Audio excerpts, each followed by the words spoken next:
सुंदर वन में गोलू कबूतर एक दिन अपनी पत्नी टूनी चिड़िया से झगड़ रहा था। वो कोई भी काम नहीं करता था, दिन भर घर में पड़ा रहता था।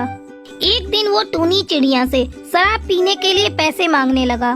जब टूनी चिड़िया उसे पैसे देने से मना करती है, तब गोलू कबूतर घर छोड़कर भाग जाता है। टूनी चिड़िया अपनी किस्मत पर रो रही थी। उसके रोने की आवाज सुनकर कालू कौवा वहाँ आता है। वो टूनी चिड़िया से कहता है, टूनी बहन, एक शराबी के साथ रहने से अच्छा है कि वो इस घर में ना रहे। तुम उसके लिए क्यों रो रही हो? क्या बताऊं कालू भैया, घर में अनाज का एक भी दाना नहीं है। अब समझ में नहीं आ रहा है मैं क्या करूं। कहीं कोई काम मिल जाता तो मैं कर लेती। ठीक है टूनी बहन, मैं तुम्हारे लायक कोई काम देखता हूँ और आकर तुम्हें बताता हूँ। इतना कहकर कालू कौवा वहाँ से चला जाता है। 2 दिन बाद कालू कौवा फिर से टूनी चिड़िया के घर आता है और टूनी चिड़िया को बताता है, टूनी बहन, मैंने आपके लिए काम खोज लिया है। आपको कूली का काम करना होगा। ठीक है कालू भैया, मैं कल से ही काम पर चली जाऊंगी। अगले दिन टूनी चिड़िया काम पर जाती है। वो एक पक्षी के पास जाकर कहती है, साहब लाइए मैं आपका सामान उठा लेती हूँ। तब वो पक्षी कहता है, जरा अच्छे से उठाना, इसमें बहुत कीमती सामान है, इसे गिराकर कहीं तोड़ मत देना। आप चिंता मत कीजिए साहब, मैं आपको शिकायत का कोई मौका नहीं दूंगी। टूनी चिड़िया उस पक्षी का सामान सुरक्षित पहुंचा देती है। साहब मुझे जल्दी से पैसे दे दीजिए, धंधे का टाइम है। इस तरह टूनी चिड़िया सुबह से शाम तक पक्षियों का सामान एक जगह से दूसरे जगह पहुंचाती है। कई दिन गुजर जाते हैं। एक दिन टूनी चिड़िया एक अंडा देती है। अंडे को देखकर टूनी चिड़िया बहुत खुश हो रही थी। मैं अपने बच्चे को अच्छे संस्कार दूंगी। उसे इस बात की चिंता खाए जा रही थी कि जब वो काम पर चली जाएगी तो उसके अंडे की देखभाल कौन करेगा। तभी उसे उसकी पड़ोसन सुंदरी कबूतरी की याद आती है। वो जल्दी जल्दी सुंदरी के पास जाती है। क्या बात है टूनी चिड़िया, तू आज बहुत उदास दिखाई दे रही है। घर में सब ठीक ठाक है ना? जरा अपने ऊपर भी ध्यान दे। देख तो सूख कर कांटा हो गई है। चल अब बता किस काम से आई है? सुंदरी बहन, मैंने एक अंडा दिया है। अब समझ में नहीं आ रहा है कि मैं अंडे की देखभाल कैसे करूं और काम पर भी कैसे जाऊं। इसीलिए मैं तुम्हारे पास मदद मांगने आई हूं। क्या तुम मेरे काम पर चले जाने के बाद मेरे अंडे की देखभाल कर दोगी? बहुत आस लेकर तुम्हारे पास आई हूं, मना मत करना बहन। टूनी बहन, तुम चिंता मत करो, मैं तुम्हारे अंडे की देखभाल कर दूंगी। तुम निश्चिंत होकर अपने काम पर जाओ। आखिर हम पड़ोसी एक दूसरे के काम अब नहीं आएंगे तो कब आएंगे? टूनी चिड़िया अपने काम पर चली जाती है और सुंदरी कबूतरी उसके अंडे की देखभाल करने लगती है। इस तरह कई दिन बीत जाते हैं और एक दिन अंडे से एक नन्ही चिड़िया बाहर आती है। शाम को जब टूनी चिड़िया अपने काम से वापस आती है, अपनी बच्ची को देखकर टूनी चिड़िया बहुत ही खुश होती है और सुंदरी से कहती है, सुंदरी बहन, अगर तुम नहीं होती तो मैं अपनी बच्ची का मुंह भी नहीं देख पाती। आज से मेरी बेटी पर तुम्हारा भी उतना ही अधिकार है जितना मेरा। उसकी ये बातें सुनकर सुंदरी कबूतरी के आंखों में आंसू आ जाते हैं। ये तेरा बड़प्पन है कि तूने मुझे इस काबिल समझा। जब तक तेरी बिटिया बड़ी नहीं हो जाती तब तक मैं इसकी देखभाल करूंगी। तू आराम से अपने काम पर जाती रहना। अब टूनी चिड़िया को इस बात का भय नहीं था कि कोई शिकारी पक्षी उसके गैर हाजिरी में उसकी बेटी को नुकसान पहुंचाएगा। टूनी चिड़िया अपनी बेटी को सुंदरी कबूतरी के पास छोड़कर खुशी खुशी अपने काम पर जाने लगी। सूरजपुर जंगल में टूनी चिड़िया अपने पति चूचू कबूतर के साथ रहती थी। उसकी एक बेटी थी जिसका नाम टुनटुनी था। टूनी चिड़िया और चूचू कबूतर मजदूरी करते थे। उन्हें मजदूरी करके जो भी पैसे मिलते थे उनमें से वो आधे पैसे अपनी बेटी की शादी के लिए जमा करते थे और आधे पैसे से अपना घर चलाते थे। समय गुजरता रहा और टुनटुनी बड़ी हो गई। एक दिन टूनी चिड़िया अपने पति चूचू कबूतर से कहती है, देखिए जी, अपनी टुनटुनी अब बड़ी हो गई है। बिरादरी में कोई अच्छा वर ढूंढना शुरू कर दो और अपने सगे संबंधियों में भी ये बात बता दो कि हम अपनी बेटी की शादी करना चाहते हैं। अगर उनकी नजर में कोई योग्य वर हो तो हमें बताएं।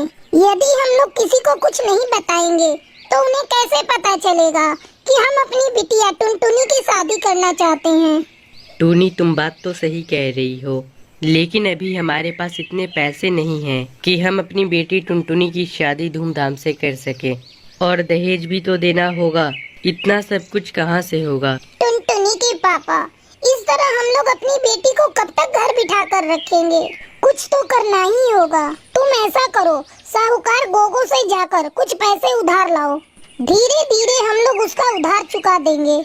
ठीक है टुनटुनी की माँ, मैं कल ही जाकर गोगो चील से बात करता हूँ। चूचू कबूतर टूनी चिड़िया की बातों में अपनी सहमति जताता है और अगले दिन साहूकार गोगो चील के पास जाता है। साहूकार जी, मेरी बेटी टुनटुनी अब विवाह योग्य हो गई है। मैं अपनी बेटी की शादी करना चाहता हूँ, पर पैसे थोड़े कम पड़ रहे हैं। अगर आप उधार दे देते तो मैं अपनी बेटी की शादी धूमधाम से कर पाता। ठीक है चूचू कबूतर, पैसे तो मैं तुम्हें दे दूंगा, पर तुम गिरवी रखने के लिए क्या लाए हो? मैं बिना गारंटी किसी को पैसे नहीं देता। अगर कहीं तुम मेरे पैसे लेकर मुकर गए तो मैं कहाँ जाऊंगा मांगने? तुम्हारे पास यदि कुछ है तो गिरवी रखकर पैसे ले जाओ। चूचू कबूतर निराश मन से अपने घर वापस लौट आता है और सारी बातें टूनी को बताता है। अब क्या होगा जी? हम लोगों के पास तो गिरवी रखने के लिए कोई सामान भी नहीं है। क्यों ना हम लोग ऐसा करें कि अपना घर साहूकार के पास गिरवी रख दें। कम से कम अपनी बेटी का घर तो बस जाएगा। हम लोग और ज्यादा मेहनत करेंगे, फिर साहूकार का उधार चुका देंगे। अगले दिन चूचू कबूतर अपना घर साहूकार के पास गिरवी रखकर पैसे ले आता है। फिर टुनटुनी के लिए अच्छा रिश्ता ढूंढने लगता है। जल्दी ही टुनटुनी की शादी बंटी कौवे से तय हो जाती है। चूचू कबूतर और टूनी चिड़िया टुनटुनी की शादी में बहुत अच्छा इंतजाम करते हैं और टुनटुनी के दहेज में बहुत सारा सामान देते हैं। धूमधाम से टुनटुनी चिड़िया की शादी बंटी कौवे से हो जाती है और खुशी खुशी टुनटुनी चिड़िया अपने ससुराल चली जाती है। टुनटुनी चिड़िया के ससुराल चले जाने के बाद टूनी चिड़िया और चूचू कबूतर बात कर रहे थे। देख रहे हो जी, टुनटुनी के चले जाने के बाद अपना घर कितना सूना लग रहा है। भगवान करे टुनटुनी अपने ससुराल में खुशी खुशी बस जाए। वैसे तो बंटी कौवे का स्वभाव बहुत ही अच्छा है। चलो सब कुछ अच्छे से निपट गया, अब चलकर आराम करते हैं, सुबह फिर काम पर भी जाना है। फिर टूनी चिड़िया और चूचू कबूतर सो जाते हैं। कुछ दिनों तक दोनों मिलकर कड़ी मेहनत करते हैं और साहूकार का उधार चुका देते हैं। आज हम लोगों के सर से साहूकार के कर्ज का बोझ उतर गया। फिर टूनी चिड़िया और चूचू कबूतर खुशी खुशी रहने लगते हैं। टूनी चिड़िया की शादी भोलू कबूतर से हुई थी। शादी के बाद टूनी चिड़िया अपने ससुराल आ गई। वो बहुत खुश थी, लेकिन उसकी खुशी ज्यादा देर तक टिकी नहीं। टूनी चिड़िया का पति रोज रात को घर देर से आता। एक दिन टूनी अपने पति का इंतजार करते करते सो गई। अगली सुबह उसकी सास उसके कमरे में आती है और चिल्लाते हुए कहती है, आहा, देखो तो महारानी जी कैसे आराम फरमा रही हैं। अरे ओ निकम्मी, तेरे मायके में सभी देर तक सोते होंगे। मैं कब की जग चुकी हूँ और चाय का इंतजार कर रही हूँ, और तू है कि यहाँ घोड़े बेचकर सो रही है। माँ जी, मैं अभी चाय बना कर ला रही हूँ। टूनी चिड़िया किचन में चाय बनाने चली जाती है। थोड़ी देर बाद वो चाय बनाकर अपनी सास को देती है। माँ जी, भोलू कबूतर कहीं दिखाई नहीं दे रहा है, मैंने उसके लिए भी चाय बनाई है। मेरा बेटा तो कब का दुकान चला गया, तुझे सोने से फुर्सत मिले तब ना। जा अब जाकर खाना पका। टूनी चिड़िया सिर झुकाकर खाना बनाने चली जाती है। शाम को भोलू कबूतर जब घर आता है तब टूनी उससे कहती है, आप मुझसे हर समय उखड़े उखड़े क्यों रहते हैं जी? जब से शादी हुई है आप मुझसे सीधे मुंह बात भी नहीं करते। मुझसे कोई गलती हो गई है क्या? तेरी माँ से मैंने दहेज में एक कार मांगा था, उसने वो भी मुझे नहीं दिया। ऐसा कर, तू कल ही अपने मायके चली जा और एक नई चमचमाती कार लेकर आ। आपको तो पता है जी, मेरे माँ बाप कितने गरीब हैं। इतनी महंगी कार वो आपको कहाँ से देंगे? तब टूनी की सास भी उसे खरी खोटी सुनाने लगती है। जब तेरे माँ बाप को दहेज देने की औकात नहीं थी तो बेटी पैदा क्यों की? मेरे बेटे ने अपना फैसला सुना दिया है, तू कल ही अपने मायके चली जा और कार लेकर वापस आना। अगले दिन टूनी चिड़िया रोते रोते अपने मायके पहुंचती है। तब टूनी की माँ टुनटुनी चिड़िया उसे देखकर कहती है, अरे टूनी बेटी, तू यहाँ क्या हुआ? तू अकेली ही आई है क्या? दामाद जी कहीं दिखाई नहीं दे रहे हैं। माँ छोड़ो ये सब बातें, मुझे जल्दी से एक कप चाय बनाकर पिला दो। अभी मुझे कुछ दिन मायके में रहना है, फिर ससुराल जाऊंगी। ठीक है बेटा, तू बैठ, मैं तुझे अभी चाय बनाकर पिलाती हूँ। इस तरह कुछ दिन गुजर जाते हैं। एक दिन टुनटुनी चिड़िया अपनी बेटी टूनी चिड़िया से पूछती है, बेटी क्या बात है? तुझे मेरी कसम, कोई बात है तो बता। दामाद जी से तेरा कोई झगड़ा हुआ है क्या? टूनी चिड़िया अपनी माँ को कुछ नहीं बताती। वो अंदर ही अंदर घुट रही थी। उसे पता था अगर वो अपनी माँ को सच्चाई बता देगी तो उसकी माँ जीते जी मर जाएगी। एक दिन टुनटुनी की पड़ोसन चमेली कौवी उसके घर आती है। वो टुनटुनी से कहती है, अरे टुनटुनी, देख रही हूँ बहुत दिनों से तेरी बेटी यहाँ पड़ी हुई है। इसका ससुराल जाने का कोई इरादा नहीं है क्या? ऐसा कर, तू इसे जल्दी से जल्दी ससुराल भेजने का इंतजाम कर। कब तक ऐसे अपने मायके में पड़ी रहेगी? इतना कहकर चमेली कौवी वहाँ से चली जाती है। उसके जाने के बाद, माँ, मैं कल ही अपने ससुराल चली जाऊंगी, तुम चिंता मत करो। टूनी, तू चमेली आंटी के बातों का बुरा मान गई? उसने क्या गलत कहा? बेटियां तो ससुराल में ही अच्छी लगती हैं। अगले दिन टूनी चिड़िया अपने ससुराल चली जाती है, लेकिन उसकी सास उसे घर में घुसने नहीं देती। अरे करमजली, तू कार लेकर आई है? बिना कार लाए मैं तुझे घर में घुसने नहीं दूंगी। तू यहाँ से चली जा, मैं अपने बेटे की दूसरी शादी करूंगी। टूनी चिड़िया इस अपमान को बर्दाश्त नहीं कर पाती और वो जाकर कुएं में कूद जाती है और उसकी मौत हो जाती है।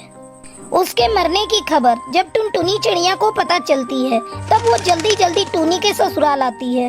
वहाँ टूनी चिड़िया की पड़ोसन बुलबुल चिड़िया टुनटुनी चिड़िया को रोते देखकर उससे कहती है, बहन जी, आपकी बेटी को उसके जालिम ससुराल वालों ने दहेज के कारण मार दिया। वे लोग उसे बहुत सताते थे। रोज रोज का अपमान कितना सहती बेचारी। आखिर उसने कुएं में कूदकर अपनी जान दे दी। मैं इन जालिमों को नहीं छोड़ूंगी। इन्होंने मेरी फूल सी बच्ची को मार डाला। टुनटुनी चिड़िया पुलिस बुलाकर उन सबको गिरफ्तार करवा देती है। वो अपनी बेटी की तस्वीर के सामने खड़ी होकर उससे माफी मांगती है। टूनी बेटी, तू मुझे माफ कर दे। मैं तेरे दर्द को नहीं समझ पाई, लेकिन तूने भी तो कभी कुछ मुझसे नहीं बताया। अगर तूने बता दिया होता तो मैं इन जालिमों के पास तुझे दोबारा नहीं भेजती। हो सके तो मुझे माफ कर देना बेटी।